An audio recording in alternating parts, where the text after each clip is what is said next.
Je suis Clotilde Dussoulier et vous écoutez l'épisode 255 de Change ma vie, aimer sa vie ou la changer.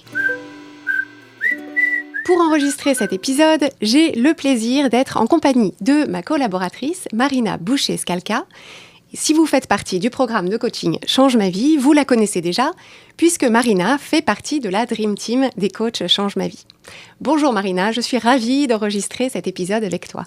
Bonjour Clotilde, bonjour à toutes et à tous. Pour vous dire quelques mots sur Marina, Marina a 28 ans, elle vit à Nantes, elle adore le tennis, le chant, le vélo et sa chienne qui s'appelle Praline.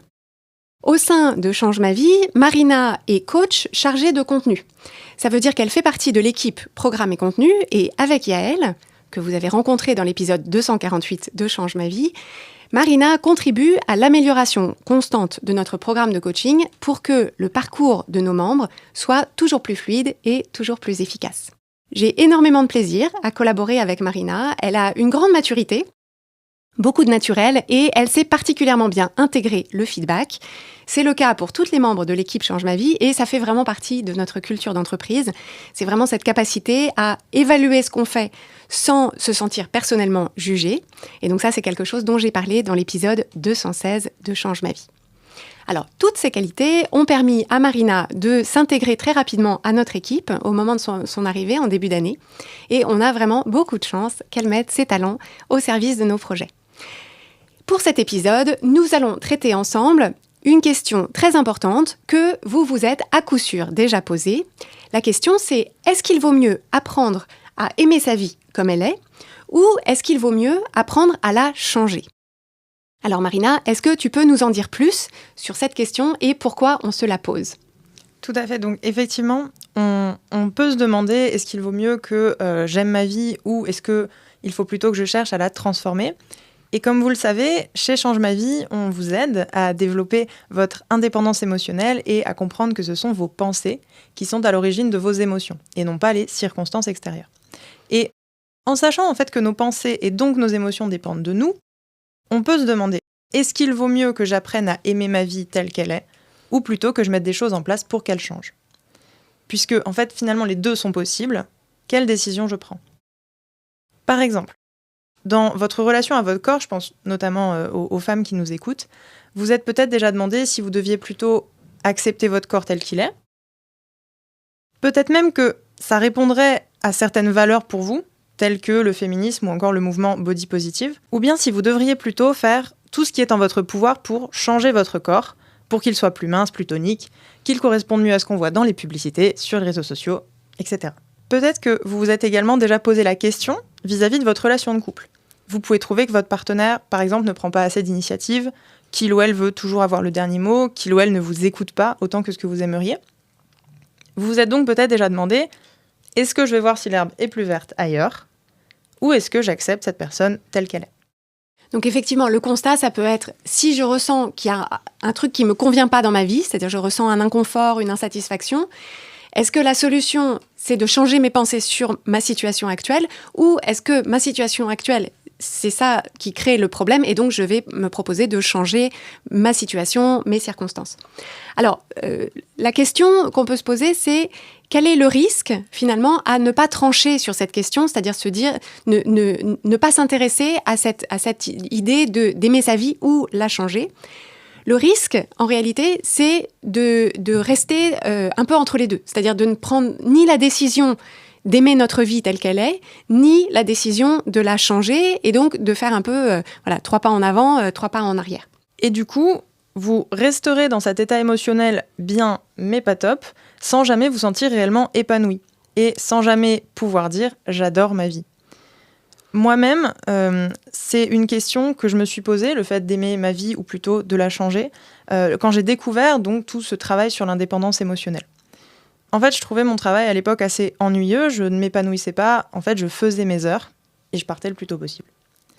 Et d'un autre côté, je gagnais bien ma vie, c'était pas insoutenable au quotidien, je me disais que j'étais pas à plaindre, alors pourquoi ne pas simplement apprendre à l'apprécier, apprécier ce travail sans forcément chercher le bonheur absolu ?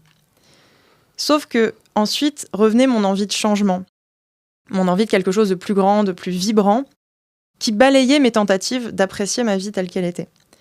Et à l'époque, je pense que l'épisode 207 « Ai-je le droit de vouloir plus ?» m'aurait vraiment permis d'avancer plus vite dans ma décision. Et je vous invite à l'écouter après celui-ci si vous vous sentez également dans ce cas-là. Est-ce que, Marina, tu peux nous proposer un tour d'horizon des difficultés que nos auditeurs et nos auditrices peuvent rencontrer dans ces moments de vie où il y a des choses dans leur vie qui ne leur conviennent pas et où ils se posent justement la question, est-ce que c'est mon état d'esprit, ma façon de voir ma vie que je dois changer, ou est-ce que en fait ma vie je dois la faire évoluer, mes circonstances de vie doivent évoluer? Je dirais que la première difficulté, c'est de ne pas voir qu'en fait l'un ne va pas sans l'autre. C'est de ne pas voir que aimer sa vie et la changer, ça va ensemble. On peut voir dans cette question ce qu'on appelle donc une fausse dichotomie, ce qui nous empêche de passer à l'action. La fausse dichotomie, c'est une notion dont Clotilde a parlé dans l'épisode 188 du podcast. C'est une impression qu'il faut choisir entre deux options, que c'est soit l'une, soit l'autre, et qu'on ne peut pas avoir les deux. Aujourd'hui, vous dites peut-être qu'aimer votre vie et avoir envie de la changer, ce n'est pas compatible, qu'il faut forcément choisir entre les deux, sinon ce n'est pas cohérent. Ce qui vous paraît possible, par contre, généralement, c'est de changer votre vie, puis de l'aimer. C'est de changer votre vie dans le but de l'aimer, d'être pleinement heureux, heureuse et pleinement épanoui. Ça paraît plus évident, c'est ce que la société nous propose à longueur de temps. Changez de meuble, vous vous sentirez mieux chez vous. Changez votre corps, vous serez plus heureux, plus heureuse. Partez en vacances dans notre super club all-inclusive avec vue sur mer, votre été sera forcément super. En fait, aimer sa vie et la changer sont deux éléments indissociables. Et on a tendance à penser justement qu'ils sont indissociables dans le sens changer sa vie pour l'aimer.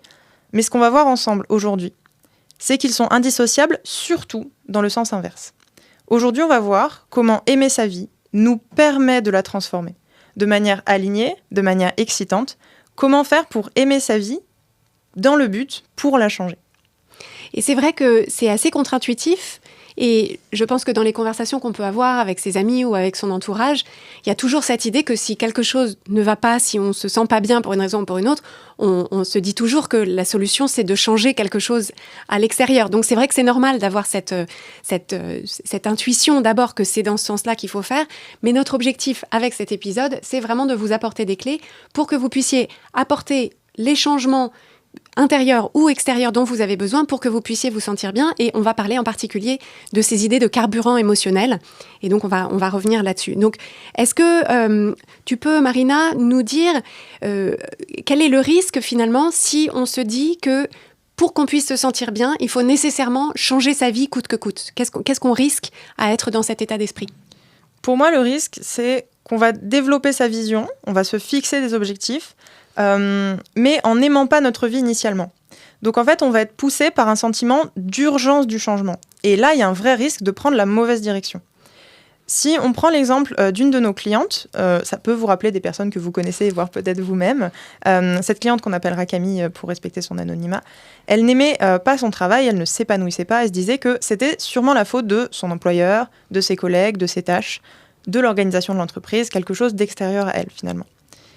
Ce qu'elle avait beaucoup de difficultés à gérer et qui a fini par la décider à quitter son travail, c'était principalement la pression qu'elle ressentait, qu'elle vivait au quotidien. Elle avait l'impression d'être toujours dans l'urgence, que son directeur venait la voir tout le temps avec des nouveaux dossiers, qu'elle n'avait pas le temps de bien faire son travail et elle finissait ses journées complètement épuisée. Alors elle a changé de travail en se disant que tout irait mieux quand son environnement serait différent. Mais en fait, là aussi, elle a rapidement eu l'impression d'être surchargée de travail et de ne pas pouvoir faire les choses comme elle le souhaitait, avec autant d'applications et de minutie, car pressée par la montre finalement. Et encore une fois, ce nouveau travail ne la satisfaisait pas. Alors elle a encore changé, persuadée que ça serait différent, et encore une fois, ce n'a pas été le cas. Si vous suivez le podcast depuis longtemps, je ne vous apprends rien en vous disant donc que ce sont vos pensées qui créent vos émotions et non pas les circonstances extérieures, c'est ce qu'on disait au début de l'épisode. C'est une des raisons pour lesquelles cette cliente ne s'épanouissait pas. En fait, quel que soit son travail, c'est parce qu'elle changeait les circonstances sans changer ses pensées. Cette pression qu'elle ressentait à rendre vite ses dossiers, en fait, elle ne la ressentait pas parce que son directeur venait dans son bureau et déposait le dossier sur son bureau. C'est parce que, en fait, elle se disait à ce moment-là, je n'arriverai jamais à finir ce dossier en plus des dossiers que j'ai déjà. Et c'est cette pensée, en fait, c'est ça qui a créé son émotion de pression ou d'urgence qu'elle pouvait ressentir. Et c'est pour ça finalement qu'elle a retrouvé la même sensation dans son travail suivant. C'est parce qu'elle a certes laissé son directeur dans son ancien travail, mais elle a emporté avec elle cette pensée qui créait son émotion de pression.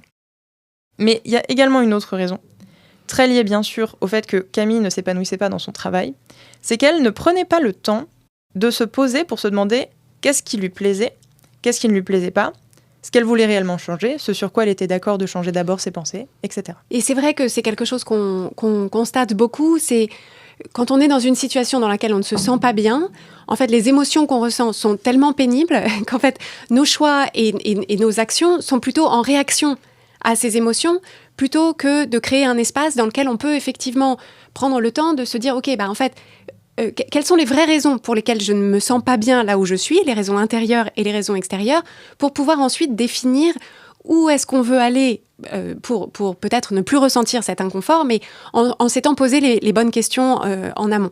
Et en fait, je pense que c'est quelque chose, on retrouve cette notion d'objectif en creux ou en volume, c'est est-ce que je change pour fuir l'inconfort ou l'insatisfaction de ma situation précédente, ou est-ce que je change plutôt motivé par l'envie d'autre chose, l'envie de changer, donc une motivation qui serait je sais où est-ce que je veux aller et pourquoi. Et donc là, l'exemple que Marina a donné, c'est un exemple dans le cadre professionnel, et je pense qu'on connaît tous des personnes qui effectivement changent régulièrement, donc même quand on est recruteur et qu'on voit passer des CV, on voit le pattern des gens qui effectivement tous les ans changent de poste, et où en fait on se dit il y a là quelque chose de l'ordre de la personne qui emporte avec elle certaines difficultés, certains schémas de pensée qui font qu'au bout d'un an, en fait, ça va plus et il faut chercher autre chose. Mais c'est tout aussi vrai dans des relations de couple ou des relations amoureuses, dans des amitiés ou dans le choix du lieu de vie ou toutes sortes de choses où en fait, on a l'impression qu'on choisit quelque chose. Et il y a un moment où on se dit « Ah non, ça ne me convient plus, il faut autre chose ». Et puis en fait, on reproduit les mêmes schémas qui créent finalement le même inconfort qui nous pousse à nouveau à changer. On peut se demander pourquoi finalement ça se passe souvent comme ça. Pourquoi on a tendance à faire ça. En fait, quand on ne prend pas le temps d'apprécier là où l'on est et ce qu'on a, on va vouloir changer les choses parce qu'on pense qu'on en a besoin. Et j'insiste sur ce mot de besoin, pour se sentir mieux émotionnellement. En fait, on se dit qu'il faut que l'on change, et généralement vite, pour enfin se sentir bien et être épanoui. Donc on va le faire dans l'urgence, sans forcément réfléchir, parce qu'il y a vraiment cette question de pression, d'urgence, de rapidité, en se disant simplement que, une fois que je serai là-bas, ce sera mieux, une fois qu'on y sera, une fois qu'on aura atteint l'objectif, tout sera parfait. Et comme vous le savez, je pense, si vous écoutez le podcast depuis longtemps, ce sont donc nos émotions qui sont le carburant de nos actions, et c'est avec ce carburant émotionnel qu'on va agir, qu'on va passer à l'action et qu'on va créer les résultats dans notre vie. Avec des émotions telles que l'urgence, la fuite, la pression, la hâte, l'impatience, on va colorer nos actions et donc nos résultats avec ce carburant émotionnel, avec ces émotions qu'on ressent. Si vous n'aimez pas une situation dans votre vie et que vous vous dites « je dois changer rapidement pour être heureux, pour être heureuse », vous allez sûrement ressentir de l'urgence ou de la pression. Je dois changer rapidement. Alors, vous allez en fait sauter sur la première occasion venue, sans prendre le temps d'analyser les conséquences, les autres possibilités, sans prendre le temps de quitter la situation précédente de manière alignée. Vous risquez donc de recréer une situation au sein de laquelle vous n'êtes encore une fois pas heureux ou pas heureuse et que vous allez encore avoir envie de changer. Et le résultat que vous créez pour vous sur le long terme, c'est donc que vous créez des situations dans lesquelles vous n'êtes pas bien, que vous avez envie de fuir le plus rapidement, donc vous vous échappez vers autre chose qui est une situation dans laquelle vous ne vous sentez pas bien non plus, etc. Alors que, en aimant votre situation, en étant déjà bien là où vous êtes, vous allez vouloir changer par envie. Donc là, c'est vraiment ce que je disais tout à l'heure, il y a cette idée de vouloir changer par besoin et cette idée de vouloir changer par envie. Vous allez vouloir changer parce que vous avez envie d'y arriver. Vous avez envie de vous challenger. Vous avez envie de découvrir de nouvelles choses, envie de trouver quelque chose qui vous correspond mieux. Et il n'y aura pas d'urgence à changer, puisque vous n'allez pas le faire pour vous sentir bien, mais par envie d'accomplir, par désir d'explorer. Si on reprend l'exemple de Camille qu'on citait avec sa situation professionnelle, en fait, la première étape, ça a consisté à l'aider à définir sa vision, parce qu'on savait qu'elle ne se satisfaisait pas de sa situation actuelle, qu'il y avait plein de choses qui lui plaisaient pas et que donc elle voulait changer. Donc la première chose, c'était, d'accord, mais qu'est-ce que tu veux d'autre? Qu'est-ce que tu veux de différent? C'est-à-dire ta situation idéale, à quoi est-ce qu'elle ressemblerait? Donc ça déjà, ça nécessite de créer un espace qui n'est pas forcément facile à créer. Et donc on a souvent besoin d'outils, en fait, pour s'autoriser à imaginer sa situation idéale, qui au moins est une cible dans la direction de laquelle on peut aller. Donc d'abord une définition de sa vision. Et ensuite, ce qu'on s'est proposé de faire, c'est de l'aider à voir de quelle façon sa situation actuelle avait en réalité déjà certains ingrédients qu'elle voulait dans la situation, dans sa vision. Et en fait, ça, c'est vraiment quelque chose qu'on peut évoquer. C'est la plupart du temps, quand on est insatisfait ou insatisfaite de sa situation, que ce soit dans son travail, dans son couple, dans son lieu de vie, avec son corps, en fait, on a une pensée blanc-noir, parce que c'est comme ça que le cerveau fonctionne. C'est en fait, si on se dit, c'est pas parfait, en fait, notre esprit, avec le biais de négativité, ne se porte que sur les choses qui ne nous conviennent pas, les choses qui ne nous plaisent pas, les choses qui sont insatisfaisantes, les choses qui sont agaçantes. Et donc, en fait, c'est ça qui prend toute la place dans notre esprit. Et du coup, on se retrouve à négliger ou à oublier de valoriser les choses qui sont peut-être pas parfaites, mais en tout cas qui vont dans le sens de ce qui pourrait nous plaire. Je pense que quand on propose aux gens de se dire commence par aimer ta situation avant d'en changer, dans un premier temps, la plupart des personnes se disent non mais il y a rien à aimer dans ma situation, dans mon job, tout est nul, dans mon couple tout est nul, dans mon corps tout est nul. Et donc en fait il y a une vraie démarche de curiosité, et la vision nous aide en ça parce que justement, dans le cas de Camille, par exemple, on pouvait voir que par rapport à la direction professionnelle dans laquelle elle voulait aller, elle avait déjà dans son environnement professionnel actuel, il y avait déjà des personnes auprès de qui elle pouvait... Du coup, elle a identifié qu'il y avait des gens dans son entreprise actuelle avec qui elle pouvait déjeuner, avec qui elle pouvait échanger pour un peu préparer la suite. Il y avait certaines personnes, certains collègues avec qui elle s'entendait bien, et donc elle pouvait donner plus de place à ces relations-là. Il se trouve que c'était pas très loin de chez elle, donc ça c'était quelque chose de très positif parce que du coup elle avait pas beaucoup de temps de transport. Et en fait, ça c'était des choses qui étaient déjà là. Donc on n'a pas inventé des choses à apprécier, mais simplement on a essayé d'équilibrer son regard sur cette situation professionnelle pour qu'elle trouve en fait des choses dont elle pouvait profiter, dont elle pouvait tirer profit tant qu'elle était là où elle était. Et donc son regard sur cette situation a changé, donc elle a commencé à mieux aimer sa situation actuelle. Et en fait, ce qu'il faut vraiment dire, c'est que, évidemment, dans le cas d'une recherche d'emploi ou de n'importe quelle recherche d'autre chose, le fait d'arriver avec une appréciation de là où on est, une appréciation du poste dans lequel on est, de l'environnement dans lequel on est, ça s'entend, ça se voit. Et donc, dans une démarche, par exemple, d'entretien ou quand on essaye de développer son réseau, ça, en fait, on dégage une énergie qui est tout à fait différente et qui donc est favorable au succès de notre démarche de changement. Complètement. Et en plus du biais de négativité, qui nous pousse à voir le négatif, il y a une autre difficulté dans cette mise en mouvement vers le changement, c'est qu'on se dit que si on aime notre vie dès aujourd'hui, que ce soit notre corps, notre travail, notre couple, en fait, on ne va simplement plus vouloir changer ces éléments-là. On se dit, si j'apprécie ce que j'ai aujourd'hui, je ne vais pas avoir envie de changer. Mais en fait, pourquoi est-ce qu'on se dit ça? Parce que c'est une croyance, c'est une pensée. Pourquoi est-ce qu'on se dit ça? D'où ça vient? Pourquoi est-ce qu'on pense qu'en aimant notre vie, qu'en se délectant chaque jour de là où l'on est, en ressentant cette gratitude immense pour une vie déjà merveilleuse, pourquoi est-ce qu'on pense qu'on va juste stagner et ne plus chercher à avancer? Il y a quelque chose d'assez ancré et commun dans les messages qu'on entend, c'est qu'il est important de ne pas accepter là où l'on en est pour avoir envie de changer. Que c'est en détestant quelque chose qu'on va avoir envie d'en sortir le plus vite possible. En fait, ce qu'on nous apprend, c'est que le carburant émotionnel de rejet, de dégoût, de colère, nous met plus facilement en mouvement que le sentiment d'acceptation, de curiosité et d'amour. C'est donc logique qu'on se dise qu'en acceptant notre vie, on va être dans l'autocomplaisance, c'est-à-dire qu'on va juste se satisfaire de ce qu'on a. Sauf que finalement, il y a plusieurs problèmes à penser comme ça. Déjà, vous allez entretenir vos émotions désagréables au maximum. Si vous pensez que plus vous êtes mal, plus vous allez avoir envie de changer, alors vous allez tout faire pour être le plus mal possible. Et ça promet pas des jours heureux avec des matins qui chantent avec les oiseaux. Clairement, on n'est pas sur quelque chose qui, de prime abord, donne très envie.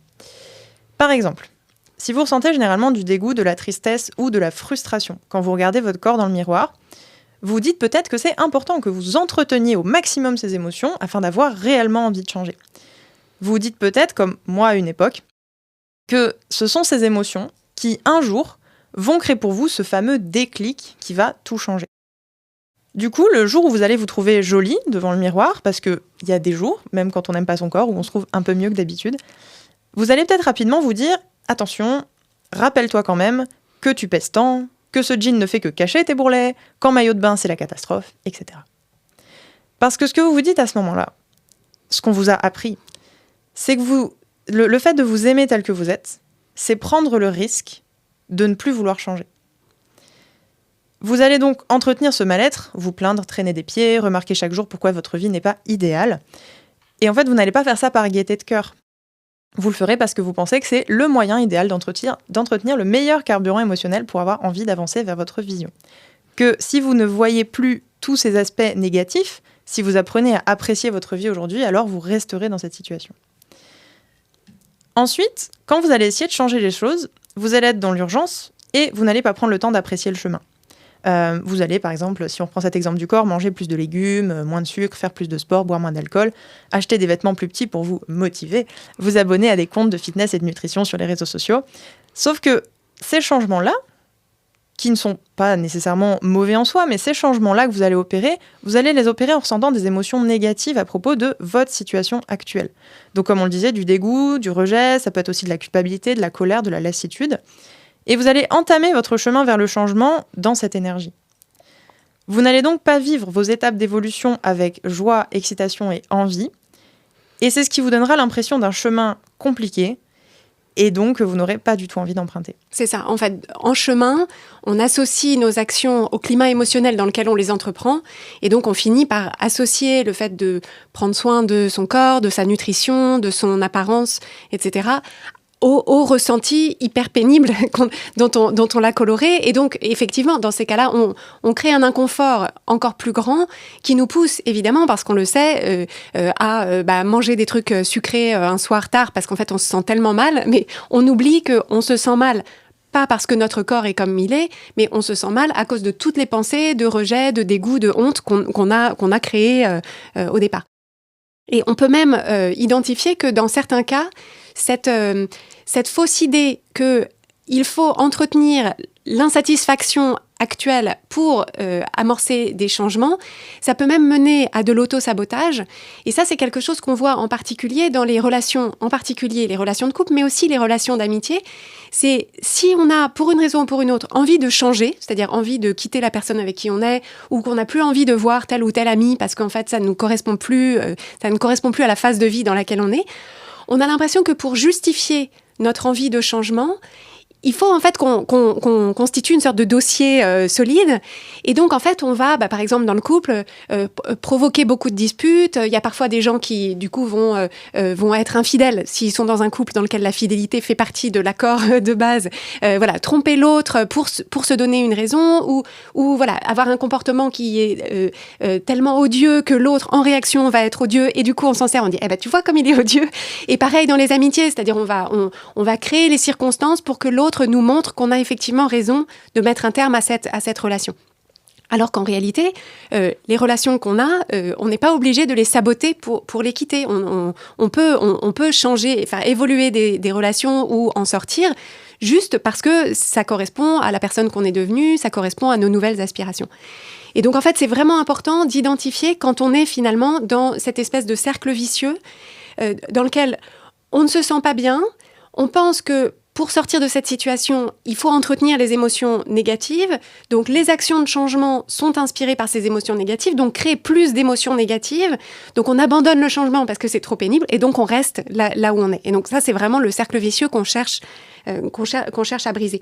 Et donc, la question, Marina, c'est comment est-ce qu'on fait ? Comment est-ce qu'on fait finalement si on se dit que la solution, c'est d'aimer sa vie dans le but de la faire évoluer, quelle est la marche à suivre ?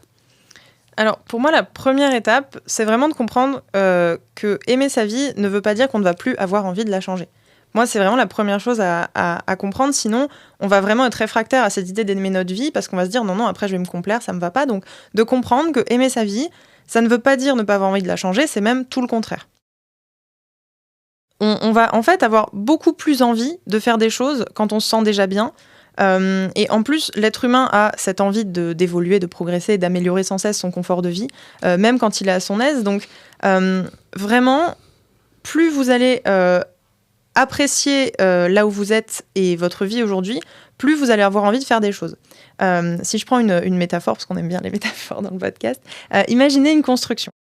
Si je suis déjà sur des fondations solides, je serai confiante pour construire par-dessus, voire déconstruire certaines parties si j'ai envie d'autre chose. Parce que je sais que la base, elle est stable, elle est sécurisée. Par contre, si les fondations sont bancales, je vais surtout pas bouger la moindre brique de peur que tout s'effondre. Et donc, les fondations solides, c'est le fait d'aimer déjà sa vie, et les fondations bancales sont le fait de ne pas apprécier les choses, et donc d'avoir finalement cette peur que la moindre chose qu'on va bouger va faire s'effondrer toute la structure. Ensuite, quand vous vous sentez bien, que vous êtes épanoui, vous avez l'énergie émotionnelle pour avoir envie de plus. Parce que si vous êtes déjà épuisé, très las et frustré, vous aurez beaucoup plus de difficultés à mobiliser un carburant émotionnel efficace et qui vous plaît pour vous donner envie de changer les choses. Je prends encore une fois cet exemple du travail, mais si vous n'aimez pas votre travail et que vous rentrez de votre travail épuisé à 21h, vous allez avoir envie de quoi, en général? On a envie de se détendre, de souffler, de se poser, voire de se réconforter avec des faux plaisirs pour oublier que notre travail ne nous plaît pas. Il y a peu de chances, si vous êtes épuisé par ce travail qui ne vous plaît pas, que vous ayez le courage en rentrant de chercher des formations pour vous reconvertir, de refaire votre CV ou de poster des messages inspirants sur LinkedIn. En appréciant votre vie dès maintenant, vous serez également rassuré du partenaire de voyage que vous êtes pour vous-même. Parce que vous allez vous accompagner sur le chemin de changement avec de la bienveillance, de la compassion, de l'amour, et non pas avec colère, culpabilité et frustration, ce qui sont en fait les émotions que vous ressentez quand vous êtes dans l'urgence de fuir une situation qui ne vous plaît pas. C'est ça. Et à ce stade, on dit que aimer sa vie telle qu'elle est ne va pas nous empêcher de la changer, mais ce que je pense important de préciser, c'est que on ne peut pas, tant qu'on n'a pas fait cette démarche d'apprécier ce qu'il y a à apprécier dans sa vie et de changer son regard sur sa vie aujourd'hui, en réalité, on ne peut pas présupposer de la décision qu'on prendra à ce moment-là. Parce que je ne compte plus les exemples de personnes qu'on accompagne en coaching qui viennent en disant « je n'en peux plus de mon travail, je n'en peux plus de mon couple », c'est quand même des sujets qui reviennent beaucoup, et qui, une fois qu'elles ont entrepris la démarche de faire le point sur là où elles en sont, quels sont les états d'esprit, les modes de pensée qu'elles apportent à leur couple ou qu'elles apportent à leur travail ou qu'elles apportent à leur corps, une fois qu'elles ont fait ce travail-là de poser le regard le plus valorisant, le plus paisible, le plus serein sur là où elles en sont, en fait, ce qui se passe dans le travail et ce qui se passe dans le couple en particulier peut vraiment changer du tout au tout. Et donc, on a des personnes qui arrivent en disant je veux faire autre chose. Et en fait, avec ce travail, elles redécouvrent la passion pour leur travail qui était obscurcie par des schémas de pensée, de ressentiment, d'accusation, de pression, d'urgence, des problèmes de gestion du temps, etc. Et donc, on en a pas mal des exemples de personnes qui retombent amoureuses de leur conjoint ou de leur conjointe, qui retombent amoureuses de leur travail. Et donc, ça, c'est aussi quelque chose qui peut se révéler et qui surprend les personnes elles-mêmes qui arrivaient en se disant mais évidemment je ne peux plus rester là. Et donc c'est important dans ces cas-là aussi de se dire heureusement qu'on n'a pas jeté le bébé avec l'eau du bain parce que en fait il y avait des choses à apprécier, c'était une question de regard.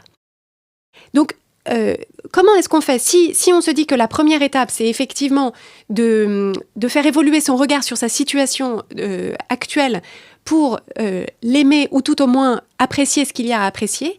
Est-ce que tu peux nous donner, Marina, une ou des clés pour aller dans ce sens-là? Tout d'abord, ce que je voudrais dire, c'est que là, vous arrivez peut-être à un point de l'épisode où vous vous dites « Ok, j'ai compris l'intérêt d'aimer ma vie dès aujourd'hui pour aller vers mes objectifs. J'ai compris intellectuellement à peu près l'idée. Mais là, si vous me demandez tout de suite de passer de « je déteste de mon travail » à « j'adore mon travail, si épanouissant et plein d'avenir », vous m'avez perdu. Donc, bien sûr, on ne croit pas à la pensée positive absolue. Vous n'allez sûrement pas devenir un sage zen capable d'encaisser les pires événements en souriant, rien qu'en écoutant cet épisode. Et en fait, c'est pas nécessairement ce qu'on veut. Vous n'allez sûrement pas vous mettre d'un seul coup non plus à voir le monde en rose bonbon et à trouver que les épinards ont un super goût de barbe à papa.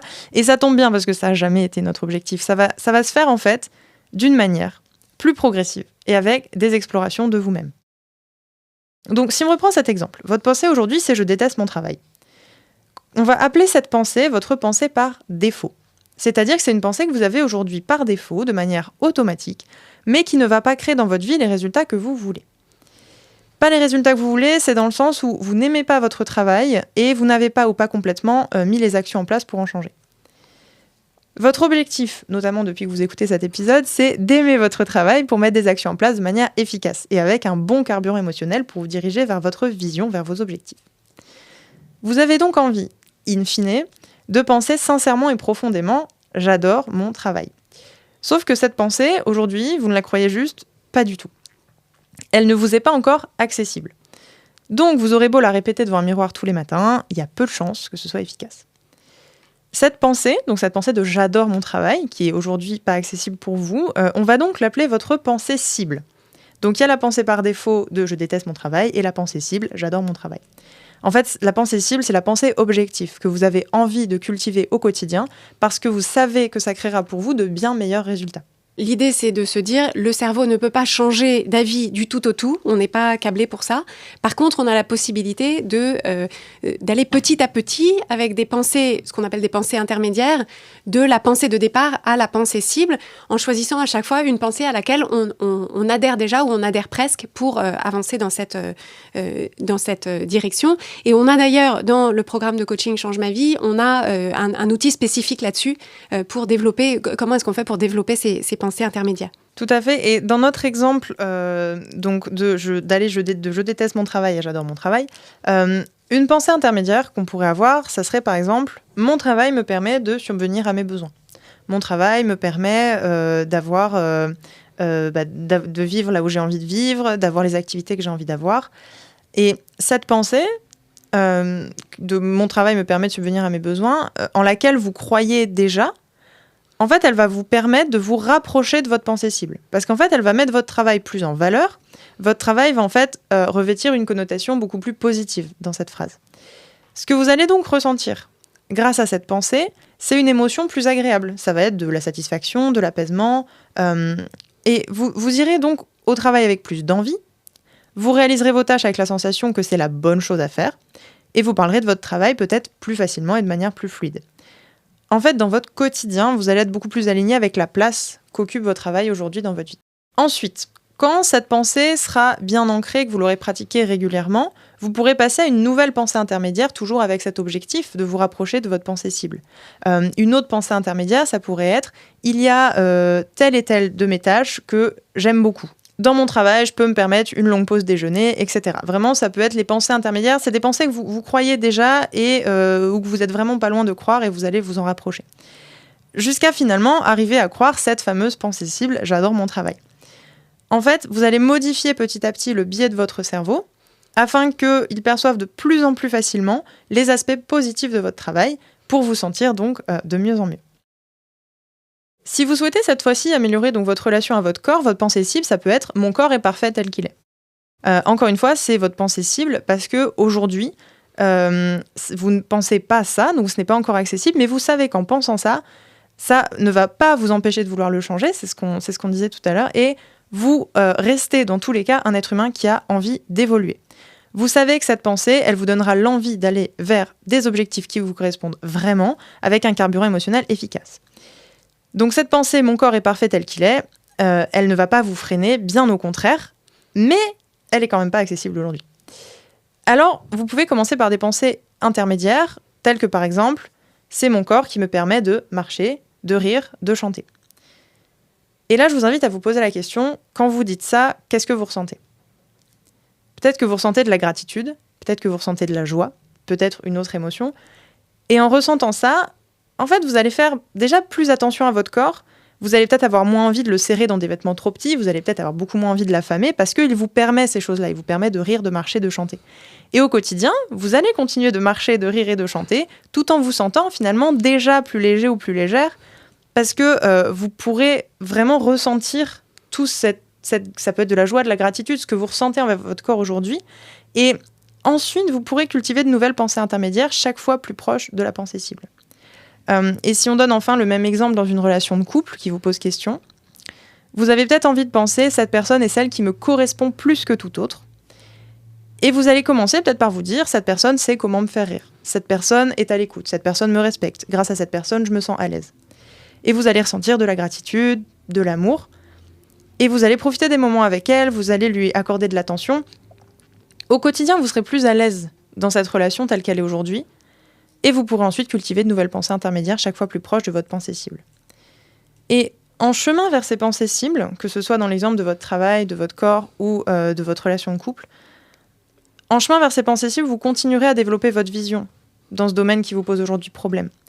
Vous allez pouvoir continuer de développer votre envie d'autre chose, mais vous commencerez à construire ces objectifs non pas dans l'urgence de fuir ce travail que vous détestez, ce corps qui ne vous suffit pas ou ce couple qui ne répond pas à vos attentes, mais avec l'envie de construire quelque chose de nouveau, l'envie d'autre chose, l'envie de changer et non pas le besoin de changer. C'est tout à fait juste et je pense que ce qu'on peut préciser, c'est que là, le processus que tu as évoqué de trouver des choses qu'on est en mesure de valoriser parce qu'on y croit déjà, en fait, il faut vraiment préciser que le cerveau humain, par défaut, va avoir beaucoup de résistance à faire ça. C'est-à-dire que si une personne qui nous écoute aujourd'hui pense que ce soit à son couple ou à son travail ou à son corps, il est tout à fait possible que vous vous disiez non mais en fait vous comprenez pas, c'est-à-dire vous ne connaissez pas la personne avec qui je suis, vous ne connaissez pas mon patron, vous n'avez pas vu mon corps. Et donc en fait, je veux vraiment préciser que ce sont des pratiques à mettre en place, c'est-à-dire la capacité à, finalement, c'est presque une sorte de stretching du cerveau, c'est de se dire, notre cerveau est câblé pour être très campé sur ses positions, et donc en fait, cette souplesse qu'on peut apporter en se disant, d'accord, je crois ça, mais qu'est-ce que je crois d'autre ? Et ça ne me plaît pas, mais qu'est-ce qu'il y a d'autre ? En fait, finalement, d'élargir son champ de vue et assouplir nos certitudes pour faire de la place à d'autres pensées qui nous sont plus utiles. C'est vraiment quelque chose qui s'apprend, c'est une compétence qui s'apprend, qui n'est pas innée. Et donc, ça fait aussi partie des compétences dont on équipe les membres de notre programme. Parce que finalement, quand on est seul, face à son job ou face à son couple ou face à son corps, en fait, c'est normal que notre cerveau, de l'intérieur, se dise « Non, mais je vois pas ce que je pourrais penser d'autre parce que tout ça, c'est nul et tout ça est acheté. » Et donc, en fait, c'est l'intérêt du coaching, c'est que ça permet d'avoir un point de vue extérieur qui ouvre cet espace, qui pose des questions dans la bienveillance et la curiosité, et qui permet de se dire, d'accord, mais qu'est-ce qu'il y a d'autre ? C'est-à-dire, si on explore un peu le reste du terrain, et si on le prend par un autre angle, qu'est-ce que ça donne ? Parce qu'on a souvent du mal à le faire faire seul, donc c'est une pratique qui se met en place. Alors, la question sur laquelle on peut terminer, c'est par rapport à ces différentes clés qu'on a évoquées, finalement, qu'est-ce qu'on veut que nos auditeurs et nos auditrices retiennent de cette question qui est aimer sa vie ou la changer ? Comment est-ce que tu peux résumer ça, Marina ? Moi, je pense que ce qu'on vous propose d'emporter avec vous aujourd'hui, c'est cette importance d'aimer sa vie avant de la changer. Que le fait qu'aimer votre vie, ça va vous permettre d'aller dans une direction qui vous plaît vraiment parce que vous en avez envie et pas par besoin émotionnel, pas par urgence d'aller mieux. Donc vraiment de retenir que aimer votre vie pour avancer vers votre vision avec confiance et un carburant émotionnel utile, c'est vraiment ça qui va fonctionner. Également, le fait d'aimer votre vie pour définir ce dont vous avez envie pour la suite et ne pas être biaisé en fait par ce dont vous pensez avoir besoin pour ressentir les émotions que vous voulez ressentir. Également, aimer votre vie, ça vous donne toujours envie de plus. Parce que de base, on aime évoluer, on aime grandir, on aime le challenge. Donc, vraiment ne pas avoir peur du fait que aimer sa vie va nous faire rester là-dedans. Parce que c'est ce que tu disais, Clotilde, le côté où on est dans cette situation aujourd'hui. C'est une situation qui ne nous plaît pas. Et donc, on se dit, surtout, si je l'aime, ça va, après, je vais y rester et je ne veux pas ça. Non, rappelez-vous que le fait d'aimer votre vie, ça ne va pas vous empêcher d'avoir envie de changer, d'évoluer et d'aller vers autre chose. Mais vous irez dans une énergie bien plus utile et bien plus efficace. Et également, emporter enfin le fait que trouver des pensées intermédiaires pour aimer sa vie, c'est possible. Et comme tu le disais, Clotilde, c'est vraiment quelque chose qu'on accompagne les personnes à faire dans notre programme. C'est ça. Et je pense que c'est quelque chose que la plupart des gens cet outil-là des pensées intermédiaires, c'est assez contre-intuitif et la plupart des gens croient qu'en fait, le coaching ou le développement personnel, c'est de la pensée positive à tout crin et du coup se disent, ok, d'accord, si c'est pour me raconter des histoires et me dire, là, ma vie est merveilleuse, en fait, moi, je veux pas être dans le déni. Et donc, en réalité, c'est vraiment, ça me paraît vraiment important d'illustrer ça, que l'idée, c'est pas de se raconter des histoires ou d'adorer quelque chose qui est inadorable. Et ce que je précise aussi, c'est que que cette idée d'aimer sa vie, d'aimer son couple, d'aimer son travail, etc., on n'a pas apporté cette précision, mais je pense qu'on peut l'apporter à ce stade, c'est que ça ne concerne pas les situations dans lesquelles on peut être en danger dans sa sécurité émotionnelle, psychologique ou physique. C'est-à-dire que, d'une façon générale, les outils de coaching ne doivent jamais être utilisés contre nous. Et donc, toute situation d'abus, encore une fois, émotionnel, psychologique ou physique, on vous dira jamais, mais aime cette situation inacceptable pour en changer. C'est-à-dire que dans ces situations-là, il faudra effectivement commencer par accepter d'en être là où on en est, parce que si on est dans le déni de cette situation-là, on ne pourra pas en changer, mais on ne va pas se proposer d'aimer cette situation, simplement de se dire, voilà où est-ce que j'en suis, ça ne dit rien de moi en tant qu'être humain, et donc utiliser ce carburant-là pour, bien sûr, sortir de cette situation le plus rapidement possible. Et ce que je voulais ajouter en conclusion de cet épisode, c'est que si vous écoutez cet épisode le jour de sa sortie, nous venons d'ouvrir les inscriptions au programme de coaching Change ma vie mode d'emploi. Et donc, si vous voulez notre aide pour aimer votre vie et ensuite développer votre vision pour savoir est-ce que vous voulez la changer, est-ce que vous voulez changer intérieurement, extérieurement ou les deux, le programme vous est ouvert. À travers ce programme, on va vous aider à développer cette vision et ensuite la clarté et l'élan pour apporter les évolutions, les changements auxquels vous aspirez et on vous aidera à chaque étape de ce parcours à le faire avec le meilleur carburant émotionnel. Donc si vous voulez nous rejoindre, les inscriptions sont ouvertes pendant quelques jours seulement et c'est sur changemavie.com/coaching que vous aurez la présentation complète du programme et le lien pour nous rejoindre. À très bientôt. Merci beaucoup Marina de m'avoir accompagnée pour cet épisode. On est très contente d'avoir proposé cet épisode en duo. C'est un format que j'affectionne particulièrement. Est-ce que tu veux un petit mot de la fin à partager ? Merci beaucoup pour cet épisode et vraiment, en tout cas pour moi, ce sera un plaisir de retrouver certaines de nos auditeurs, auditrices dans le programme pour les coacher. En tout cas, ce sera un plaisir. Merci beaucoup Marina. Merci à tous et à toutes. À bientôt.